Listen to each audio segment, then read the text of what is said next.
ini ada COVID. COVID itu menyiksa rakyat. Tetapi bagi BUMN, COVID itu justru membahagiakan mereka.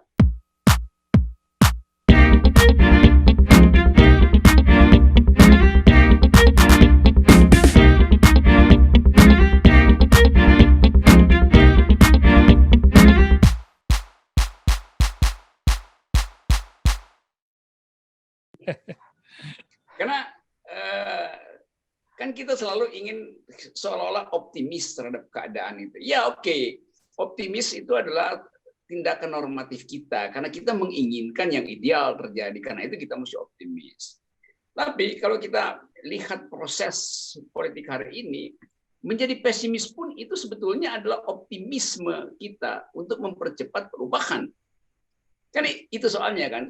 Jadi kalau kita nggak punya bayangan tentang keadaan di depan, lalu kita cari cara seperti apa BUMN kita. Kita selalu pergi pada Temasek.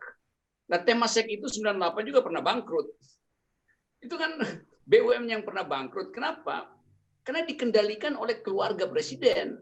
Istri presiden terlibat di situ. Yang sampai sekarang orang nggak pernah lakukan audit kriminal di dalam Temasek gitu.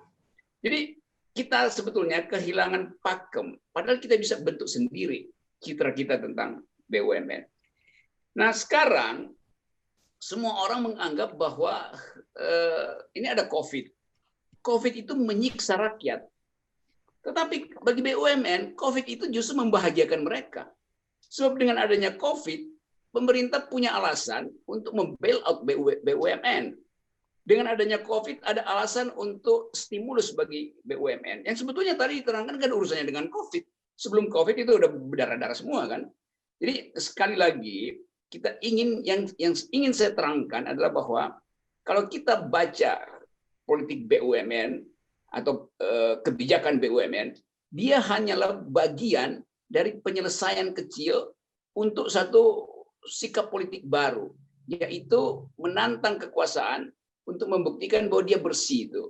Jadi ekosistem itulah yang menentukan berhasil tidaknya kita untuk memulihkan kembali kemampuan kita bernegara melalui pembersihan BUMN.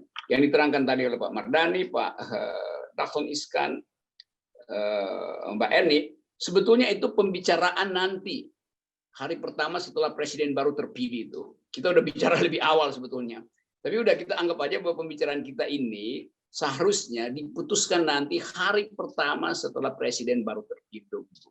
Kalau sekarang ini cuma sekedar ngomong-ngomong karena nggak mungkin dilakukan itu. Betul analisis Pak Dahlan Iskan atau keterangan dari Mbak Eni Mardhani. Tetap kita bicarakan ini dalam upaya untuk mengingatkan fungsi dari moral di dalam politik, fungsi dari public ethics di dalam manajemen BUMN. Nah, semua ini baru bisa kita bayangkan kemungkinannya berlangsung kalau ada presiden berjenis baru di 2024 atau sebelum 2024.